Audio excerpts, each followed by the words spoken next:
Previously in Dark Places. I'm watching this thing and I'm scared to death.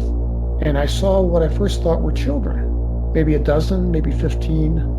And I asked Toby, I said, man, what are these little kids doing out here in the middle of the night, in the middle of nowhere? And he said, Terry, man, those ain't no little kids. They're not human beings. Look at them.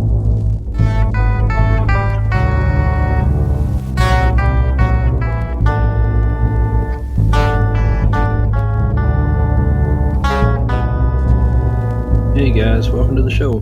Thanks for joining us. This is the second half of our conversation with Terry Lovelace. We really had a great time talking to Terry. It was hard to let him go.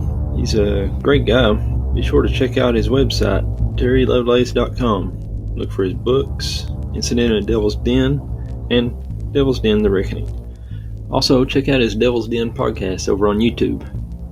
They just released their 5th episode, and this is our 5th episode. So it's kind of synchronistic.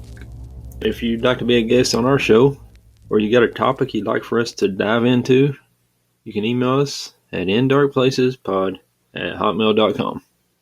Anyway, here's the second half of our conversation with Mr. Terry Lovelace. I think I've mentioned my UFO group on just about every episode, the Appalachian UFO Research Society. My buddy Kyle Lover and I have been investigating UFOs and talking to witnesses since 2012. Wow. And it's about the time you discovered your implant there, wasn't it? Same year, yeah. That's crazy. Yes, it is. So that's cool. You guys do investigations. You go out and kind of like move on it yourself and go out and talk to people and gather information. Yeah. It's been a lot of fun. Met a lot of cool people over the years. Yeah, I had our little Facebook page. We've got probably about 2,000 followers on there. I met an abductee who's a former Marine through our group. He had an implant removed from his shoulder back around 2015. The surgeon at the VA said that he had never seen anything like it before. He was a good guy. We wrote to each other on Facebook for a couple years. I think I freaked him out or something, trying to get him to be on shows like this one. I've not heard from him in a couple of years.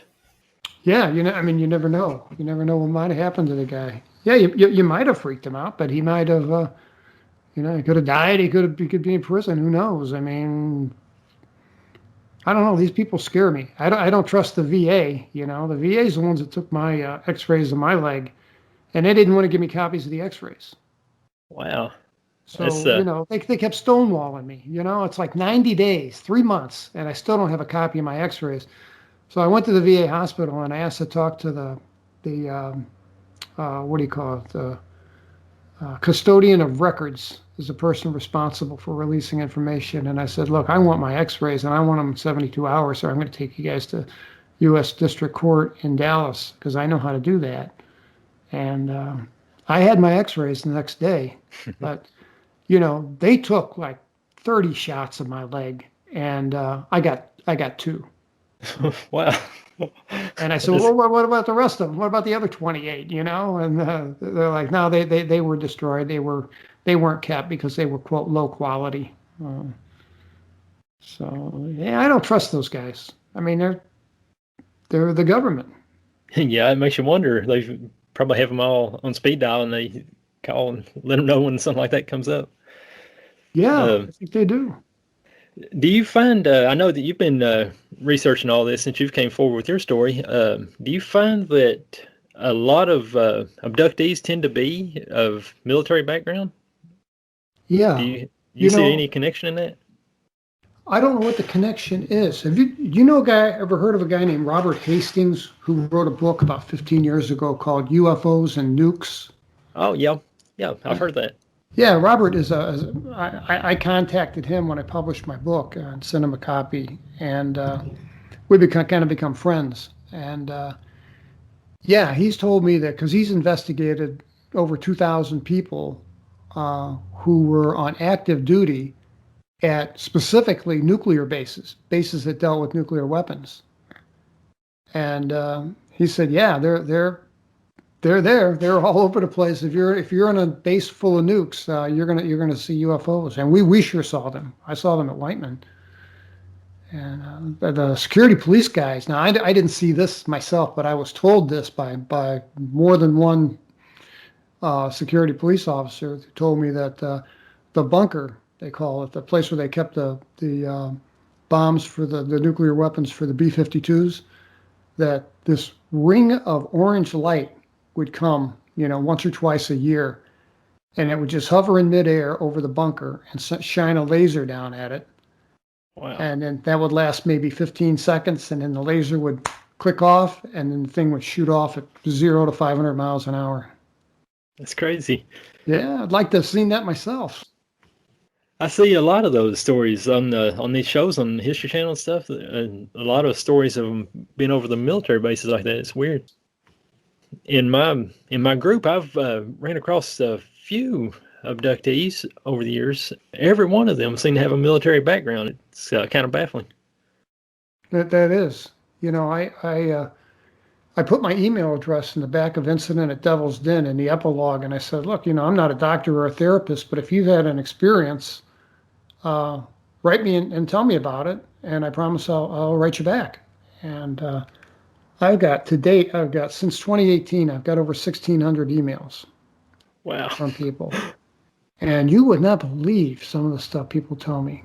Out of those 1,600, there's about 400 of them that are just absolutely incredible stories from people. And there's this kind of things in common, commonalities between a bunch of them. I had a whole bunch of people out of all these people that emailed me. I had a bunch of people email me and say, I had this really weird dream when I was, 4, 5, 6 years old. And the person could be in their 80s and they'll email me and say, I had this weird dream that's been in the back of my mind. It's as fresh today as it was when I was 4 years old. And I remember it in great detail. And then they'll tell me about their dream. And I email them back and I say, well, can you tell me about that Christmas? What'd you get for Christmas that year? Who was at your birthday party? Where'd your family go on vacation? And they can't remember any of that. That's all gone. But the stupid little dream that they had one night, 3 minutes long, is as fresh in their memory now as it was back then. And those people all were abductees. That's scary. Every last one of them. Yeah. Yeah, it is scary. It's great that a lot of people are coming forward. Yeah, it is. It is. And I think the more people come forward, the more people are willing to come forward. They don't. Well, I was shocked that I got so many emails from people. And but it was kind of cool, too. It's kind of affirmation, validation that, hey, I'm not alone out here. This stuff happens all the time to people. That's weirdly comforting for some reason. I'll get a few people where I work. I'm a meat cutter in a grocery store, and people will come in. They've got wind of me being into this stuff, and they'll come and tell me little stories. They saw a UFO or a Bigfoot or whatever. It's pretty cool, but I never actually get to just sit and share the whole experience with them and stuff. It's great. It is great, and that's kind of cool. You're kind of known in the community. I mean, if you're the meat cutter, people know you. I mean, you're the go-to guy for barbecue time. So. Yeah. Yeah, I get that pretty often. About once a week, I'd say. People come in and tell me stuff. Wow. Yeah, you ought to write all those down. You might have enough stuff to make a book. This podcast originally started out as a book called In Dark Places. I was going to write all my experiences down back in 2013. And I got 3 chapters into it, and I kept getting sidetracked, and I put it on the back burner. I just never did finish writing it. I said, well, I'll just make a podcast and put little spurts of my stories in the podcast. Yeah. It's easier. Writing a book is a lot of work. It really is a lot of work. It was for me anyway. For some people it might be easy, but man, for me it was hard work. I'm really thankful that you took those notes back in the day there so you could have all those exact memories and everything. I love your first book, and I'm getting ready to start on your second one. Thank you very much. I'm glad that I kept those notes, because without that I wouldn't have remembered half of this stuff. It's funny. When I took those notes, I knew or I shouldn't say I knew. I felt like this was something important, something I should make a record of. Yeah. So I'm glad I did. I kept a journal of all my sightings, and we had a house fire back in 2009. I lost it. Oh I had man. I had like 80 little reports of stuff and things I had seen over the years, like ghost stories or anything. I just wrote down. I lost every bit of that. I still remember some of the details, but it would have been cool to still have my journals. Yeah, no kidding. That's a shame. That's a shame. Yeah, I put stuff. I'm not real comfortable on the internet, I got to tell you, but um, I know how to, put something on Word and then load it up to the cloud. So if the house burns, I don't lose my stuff. Oh yeah, yeah, 'Cause that's good. I've thought about that. And same with I got some drawings that I made and stuff. I took pictures of and saved them. So, man, that's terrible to have a house fire. Good Lord, Yeah, that was a rough lick. man. I had premonitions about that too. I'm weird. I get that kind of stuff too. But Yeah. when we first bought the house, the guy was showing us around. Here's the bedroom and stuff. And like the whole time he was talking, I was picturing fire being around those walls. And my wife, I told her after the fact, and she's like, "Why did you let us buy that house if you knew it was going to burn?" Well, you knew you were going to get homeowners, so yeah, that's weird. I think that comes every time I've ever had any kind of contact with ET or anything weird. It seems like it kicks up my intuition. I wouldn't go so far as to say I'm psychic, but I'd say, man, my intuition is through the roof. It could be related to that. It makes you wonder. I think it is. I believe that. And there's a lot of weird stuff out there. Like you say, most people spend a lifetime and never see anything. And you and I see a couple things a year. Yeah, it's weird. I've never seen anything real close range. My first sighting ever back in '92, it was a daytime sighting. It was just like an orange ball of light, no bigger than the hood of a car, just kind of floating around in the trees. Me and a friend of mine, we were out riding bikes on a hot summer day, and I was 16 years old.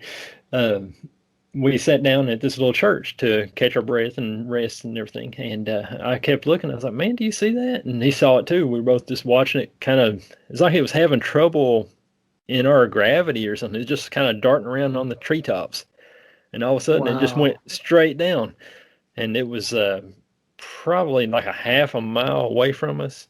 So we Yeah. jumped on our bikes and we rolled over to the neighbor's yard and trespassed to Yeah. see Yeah. to Yeah. see if we could find anything. We looked around in the bushes and stuff, and didn't see anything. But that's probably been the only close range thing I've seen. Everything else has been way up in the sky. Just curious, did after this, did your friend not want to talk to you about it? He ended up moving. Um, Yeah. not even a Yeah. year after that, and I've not spoke to him since. Yeah. I can't tell you. I got all these emails from people who told me that, a group of friends see something and then it's like the band breaks up. I mean, everybody goes in a different direction. People move, they die, or they don't want to talk about it. That is weird. That is weird. I'd be curious if you looked up your buddy today and found him and you ask him, hey, you remember that light we saw when we were riding bikes that day? What he'd say to you. That would be cool to look him up. I've looked for him several times over the years, back in MySpace days and now Facebook and stuff. I've never been able to find him, but I found his mom about 6 months ago on Facebook, and I haven't tried to contact her or anything, but I need to send her a friend request and see if I can get Yeah, in touch she'll with her. remember your name, I bet. Yeah. Yeah, because we were close. We were together every day. That'd be Yeah. cool. I could get in touch with him and see how it goes. Yeah. I'd be curious. And I wouldn't be shocked if he said, I really don't remember that. Could be. Yeah. I wanted to ask you about your 75 sighting, the diamond shaped craft. Yeah. Yeah. In 1975, I'll tell you that real quick. In 1975, we, Toby and I worked in the emergency room. We drove an ambulance. We're first responders. And we we got a call that this was at Whiteman Air Force Base, and they had a squadron of Minuteman II ICBM missiles with nukes spread out all over the countryside in these launch facilities. And they spread them out over a broad area, so they can't be taken out with, a single nuclear weapon. It'd have to be a series of, very precise hits, and that just isn't going to happen. So that's a reason for it. So we got a call that this missile technician was working on a missile and fell, and they think broke his leg. And we're dispatched to pick him up. And the silo, the launch control facility, was 18 miles away. So we drove in the ambulance, and we got about a mile away, and it was like bitter cold January night, like 4 below zero. It was crazy cold, and we could see this orange glow on the horizon. And what it was there were like 10 or 12 security police officer trucks. They drive the security police drive these trucks, blue trucks. And this big cloud of carbon monoxide gas. And then they all had those orange flashers on their overheads. Were all flashing, and they're all out of sync, right? So it's this big throbbing orange cloud that looks spooky. And we get down there, and there's this, I don't remember if he was a captain or a lieutenant. I don't remember, but he was an officer. And I drove up in the ambulance, and I'm like, "Sir, where's your man?" And he says, "He's all right. He's walking and talking. He's all right." Well, he wasn't walking very well, but he was talking. But he says, we have a situation, and until that gets resolved, nobody goes in and nobody goes out." And he says, "Park your ambulance over there, stay off the radio, and stay in your ambulance." I'm like, "Yes, sir, whatever. Well, whatever you say, yes, sir." So we pulled over, and my friend Toby is like, because the windows are frosting up on the inside. And my friend Toby's like, "Man, I got to see what's going on." I'm just like, no, officer gave us an order to stay in the ambulance. He's like, "I'm curious. I want to see what's going on." So he grabs his parka and hops out of the ambulance. And I can't see what's going on. And he's gone maybe 5 minutes. And then he yanks my door open, and he grabs me by the shoulder, and he says, "You got to see this, man. You have got to see this." And he's pulling me out of the ambulance. I'm like, "Wait, man, let me get my parka. It's cold out here." I grab my parka, and I come out, and all the security police guys, I see them all crouched down around vehicles and stuff. They all got M16s, and everybody's just kind of looking wigged out. Everybody's looking up, and I look up, and over the cap, this was the missile launch facility. So it's a tube in the ground, and it had a blue plastic dome over the top of the missile. And there's a little trapezoid brick building by it, and that's where they brought the missile technician who hurt his ankle. He had just, it wasn't broken, but it was messed up pretty bad. And he put him in this little trapezoid building, and he couldn't see what was going on. But he knows something's going on. And all these security police vehicles have this thing lit up with their lights from their trucks, their vehicles. And I didn't see it at first, and I looked up, and then here's this. It's the size of a full-size van. It's matte black. And have you ever seen the pictures of the thing that was in Rendlesham Forest in England? Oh, yeah. It looked like that. And I called it, in the chapter in the book, I called it a black diamond because it had that look to it. It had multifaceted, it looked like something like the old F-117s had those sharp angles to it. It looked like that. But, I couldn't see a rivet or a seam or any kind of, markings, USAF or CCCP or anything, And it's weird because, your eyes play tricks on you. It's like I'm looking for wires or something. How's this thing just, and it's dead still and it's dead silent, and it's sitting over this missile tube. And we watched it for a minute, and then it just took off 0 to 500 miles an hour and just shot away. Wow. And we didn't think it was extraterrestrial. We really did not. We thought we got back to the base with our guy, and the hospital commander calls us in and says, I understand there was some excitement out there, and we said yes, sir. And he says, look, he said that what you boys saw was an experimental helicopter, and we thought, yeah, right, he wasn't out there. I don't believe he knew what he was talking about, but he gave us a stern look, boys. You can't talk about this. This is secret stuff. You shouldn't talk about this. You understand? It's an order. And man, we couldn't wait to tell everybody we knew. Man, you should have seen what we saw. And the buzz went all around. But we really didn't think it was a UFO. We thought it was maybe something from the Soviets or one of ours or something. We knew it was something weird, but I had seen flying saucers when I was a kid, disc. So, I thought I was an expert on extraterrestrial stuff. And I thought, they come in disc. They don't come in things that look like a weird black bus or some kind, So, right. How many people do you think saw that? Oh, God, there were a dozen security policemen there, not counting the officer. And then probably half a dozen missile technicians were there. So probably close to 20 people. Wow. But like I said, we got buzz from security police that over by the bunker where they stored the nukes, there were reports of an orange glowing ring that would come once or twice a year and shine a laser down inside this bunker. Be there for a couple seconds and then just dart off. Have you ever heard the story of that Dr. Jonathan Reed has told, where he was walking through, I think it was in Oregon, where him and his dog was walking, just taking a hike, and his dog come up on this, he said it was a small creature, and it ended up killing his dog, and in anger, he hit it with a stick, and ended up dragging it back to his house and putting it in the freezer. I saw this. And the that shape that he said he saw. He saw a black diamond too. Yes, was hovering. He said just feet off of the ground. After all that happened, he went back to that spot, and apparently that was there.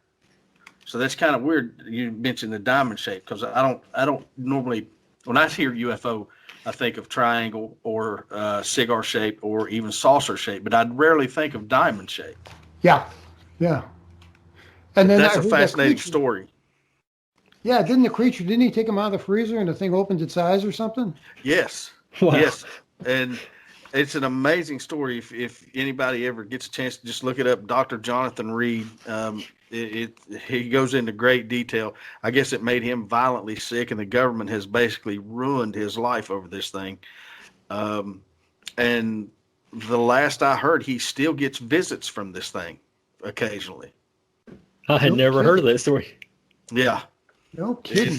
It's intense. It is very intense. And that's a piece of credible guy too. Yeah. And to hear him tell the story, it's like, veterans, when they, my grandfather was in World War II, but he'll tell you a story that he makes you think it happened yesterday. It's just burned into his brain. And that story that Jonathan Reed tells is the same way. I mean, he goes into great detail. And there's actually witnesses that has seen this thing in his freezer at the time before the government come looking for it. So, but yeah, if you get a chance, definitely get a chance to listen to it. It's an amazing story.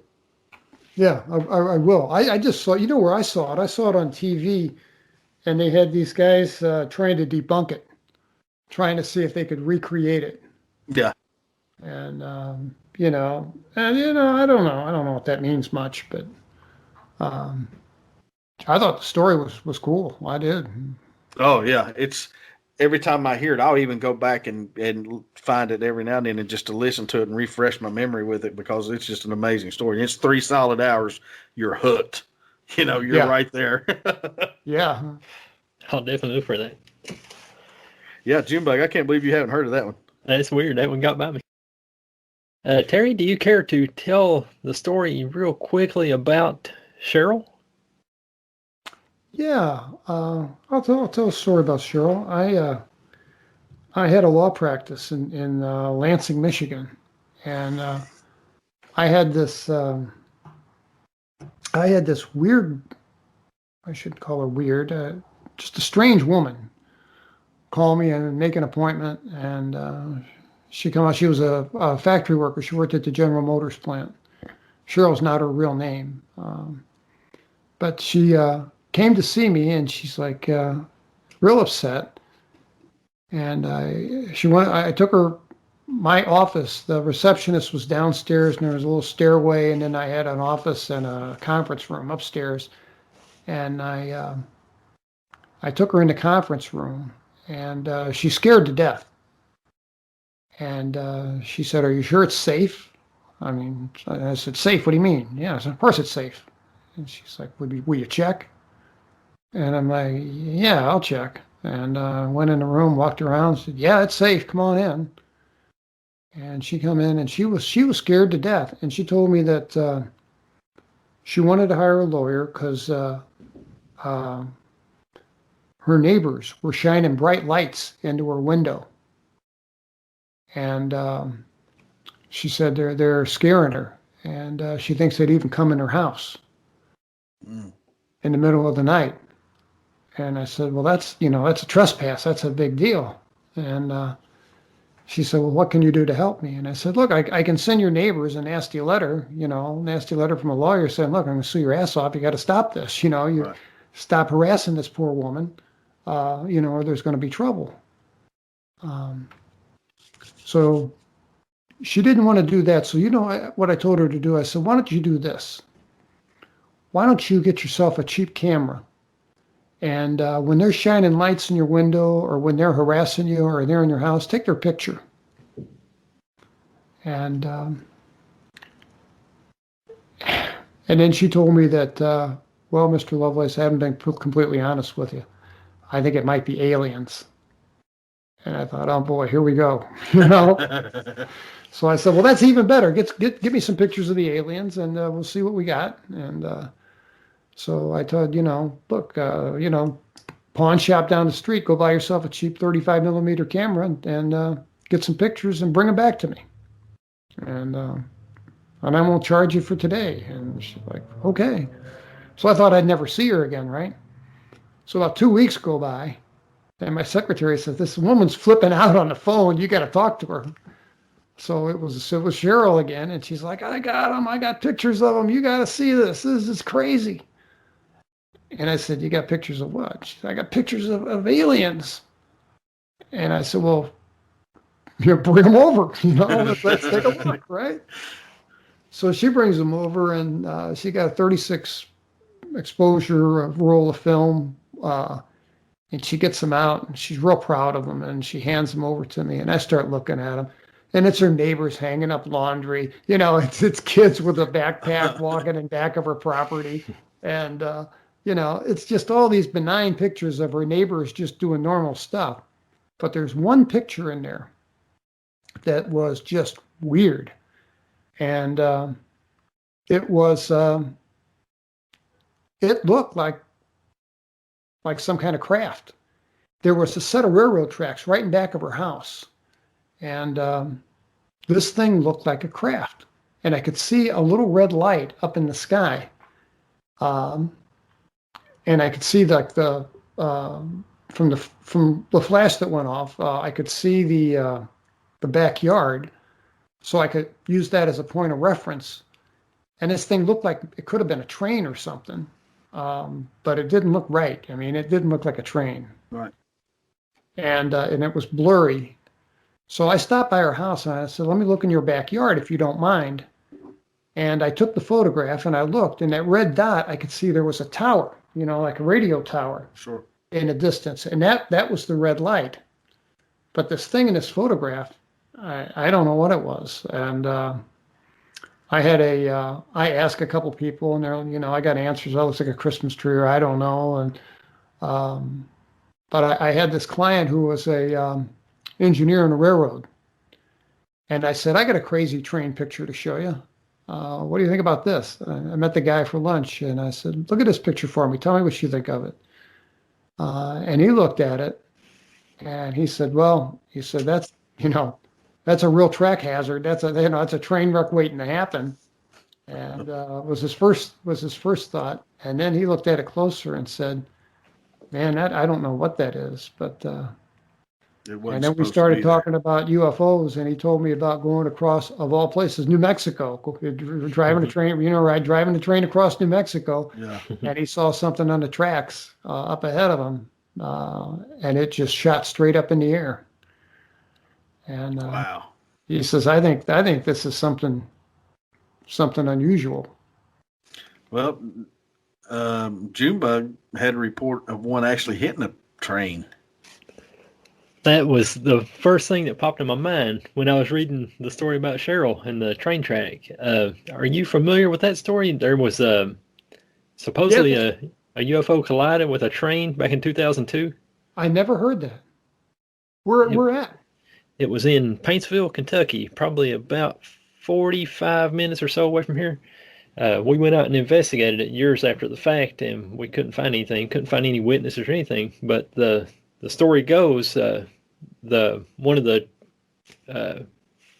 members on the train reported to the National UFO Reporting Center, and he told that they were coming around the bend and they saw lights on the other side. They just assumed it was another train coming, and they kind of dimmed their lights to not blind him and stuff. And then all of a sudden, their locomotive went dead, and it just kind of glided to a stop. And they hit one of the UFOs, the lights, by the river, and did a lot of damage to the train.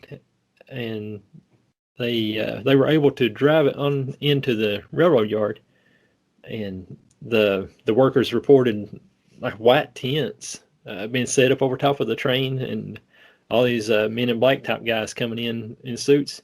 Yeah. And briefing everybody. It's wild. That was what popped in my mind when she had the picture. I was thinking, man, they got a thing for those railroad tracks.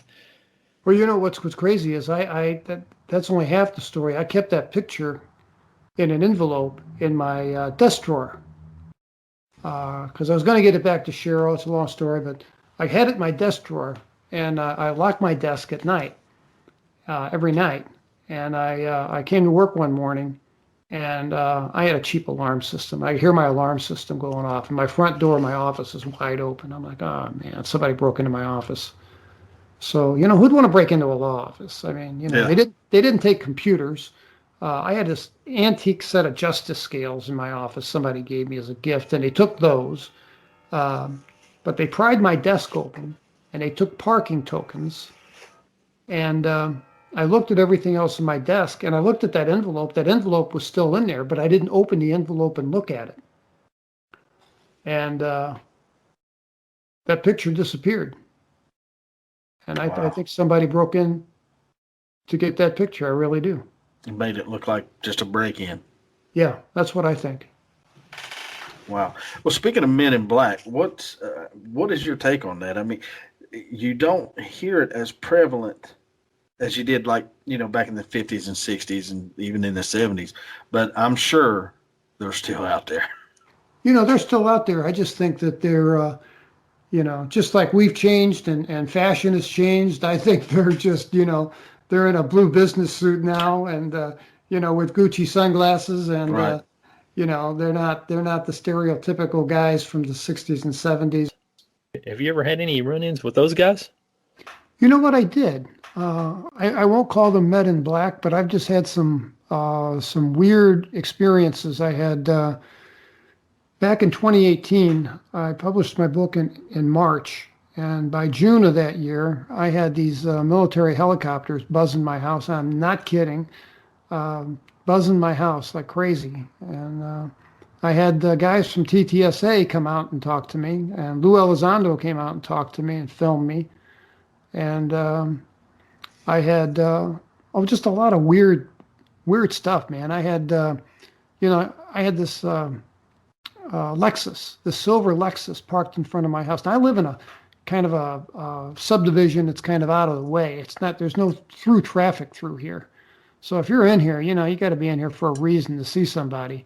And the house across the street from me was empty, but this Lexus is parked there all day. And maybe you'll leave around lunchtime, come back an hour later, and stay till about 7 o'clock at night. And the windows are blacked out. And my wife is like, "What's up with this stupid Lexus? What's going on?" I'm like, "Oh, I don't know. Somebody visiting somebody. Who knows? Who cares?" But then I started noticing it. And this goes on for a week. And then, 7, 8 o'clock at night, they'll turn the lights on, start the engine, and drive away. And one day I just got ticked off, and I took my phone with me in my hand, and I stuck a pistol in my back pocket, and I went out and I knocked on the glass, and it's on the driver's side, and the guy rolled the window down about 2 inches, and I bent down and I could see inside this Lexus there's two guys in business suits, and I'm like, "Hey, what are you guys doing staking out my house?"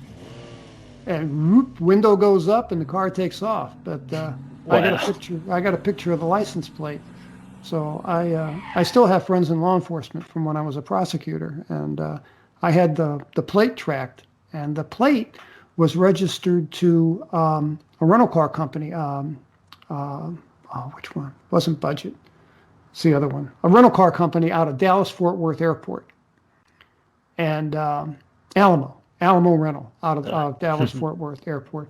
And I contacted them and said, "Do you have, is this plate? I got this plate, picture of this plate on a car on a Lexus." And they said, "Yeah, we have that plate, but it's never been on a Lexus. And we don't rent cars because of liability reasons. We don't rent cars with tinted glass. And that plate belongs on a Ford Focus." Oh, no way. So yeah, go figure that out, man. That's pretty scary crazy stuff. Well, well, that's pretty strange. Yeah, yeah. But they haven't come back. Well, they may have. You just never know. Yeah. That's right. They're in that minivan now. Yeah, they look like soccer mom vans now, and they're so hiding in plain sight. Yeah. I was taking a little road trip one day up to Charleston, West Virginia, and had my little boy with me, and we were just going along the 4-lane, the 119. Mm-hmm. There's a lot of folklore. If you see a government vehicle that has a license plate number that starts with G14, that it's the Men in Black. And we were riding along, and this car passed us, and I glanced over, and it had that license plate number, the G14 government issue. So that kind of got my attention. I pulled up closer as the guy passed me, and I looked, and there was two guys in suits in the car, and one of them had his the guy in the passenger seat had his arm kind of like behind his head, like he was relaxing, and I pulled around to the other side, and I looked, and the driver was doing that same motion. He had like his arm behind his head, and they looked a lot alike, and it was kind of creepy. That is creepy. I was wondering, oh man, these guys are Men in Black. Yeah. I know around this part of the woods, we have up in Parker or Gallipolis, Ohio, and Marietta, and up through that way, we had the Mothman, all that back in the 60s, and the Men in Black were just, that was the story. These guys were knocking on people's doors, asking questions, and very nefarious type guys. I mean, they were just straight-laced, no cracking a smile, just all business. But they were, especially for a place around here, this is kind of pretty rural area, and when you come in there wearing 3-piece suits, even our lawyers around here wear T-shirts, Sure, they don't wear suits. Yeah. So they stuck out like a sore thumb, but like I said, that maybe they're just hiding in plain sight now. They're not so prevalent. Yeah. Yeah, they change with the times. Yeah, I guess you would have to. So, and I think a lot of it is too the stereotypical stigmatism that people get put on them when they say they see a UFO or anything of that nature. I think with the social media growing the way it is, and people being a little more open-minded, because I think more people are seeing things. Oh, yeah. They're not so quick to call you crazy or say, foo-foo this or foo-foo that. You're always going to have the doubters no matter what you do. But there's more and more opening up, to say, hey, maybe you saw what I saw, or, yeah, I believe in that. Yeah, that's right. I made that observation too. I thought, had I published this book of mine 3 years earlier, I don't think it'd been anywhere nearly as well received. Because I think we've come a long way. Yeah. People are opening up a little more.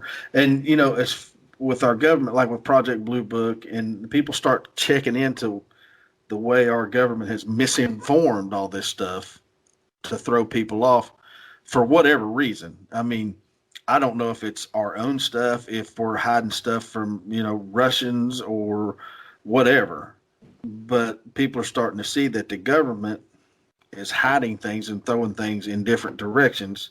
So people are quick to start doing their own research on this stuff and not just believing what they're told to believe. Yeah. Yeah. Because, I don't trust our government. No. I sure don't. And, do I think they'd lie to us? Oh, yeah, I think Absolutely. They'd lie to us. And, do they know a lot more than what they're telling us? Yeah, yes. I think they do. I believe so. There's too much out there. I mean, if you just think about it for a minute, just look at the nonsense that come out of Roswell. Weather balloons. Yeah. Dropping dummies from the sky. Yeah, Barbie dolls on a parachute. Yeah. I mean, it doesn't really, just think about it a minute and you just got to go, no way, that's not how it works, Yeah, that's not reality. No. Some of the stories they make up are crazier than a UFO. That is true. That is true. And then they expect you to believe that. Yeah. I don't know, I've always had this thing about conformity, I think they start driving that conformity stuff into our heads when we're in grade school and high school and toe the line and conform and, sometimes you got to think for yourself and think outside the box. And they don't want us to do that. That makes us individuals. That's right. And that's a threat. Yes, you better believe it is. And they don't want that. They want somebody who's going to believe every little word they say. Sheep. The sheeple. That's right. They're sheeps and they're wolves. Yeah. Man, we could just open up a whole new can of worms on that. But we're going to let you off here, Terry. I know it's getting late and everything. I can't thank you enough for talking to us here tonight. This has been awesome. Oh, I enjoyed myself. How can people get a hold of your stuff and get a hold of you if they need to report anything? Yeah, my books are all on Amazon. Okay. I sell them only on Amazon. There are two. There's Incident at Devil's Den, and that's a paperback with photographs and drawings and stuff in it. And then there's a Kindle version, and then there's an audio book that I made my own voice. And then the second book is called Devil's Den: The Reckoning, and I just put that out in December. Okay. And that's also only on Amazon. And I'm starting work on the audio book tomorrow, but the Kindle and the paperback are out there already. And if anybody wants to, they can go to terrylovelace.com to my website, and I got some pictures posted, and you can see x-rays of my leg where they found the implants, and a drawing of the ship that I made, and just some cool pictures there. And my email address, if anybody wants to contact me, is just terrylovelace@yahoo.com is my email. terrylovelace@yahoo.com. Okay. Yeah, we got to do this again sometime. This has been great. Yes. Yeah. We'd love to have you back on. Sure. You guys got my number. Hit me back anytime. We'll do it again. That's about it for this week. Thank you guys for listening. If you've got a story to tell, you can email us at indarkplacespod@hotmail.com. Thanks for listening. God bless you. See you next week.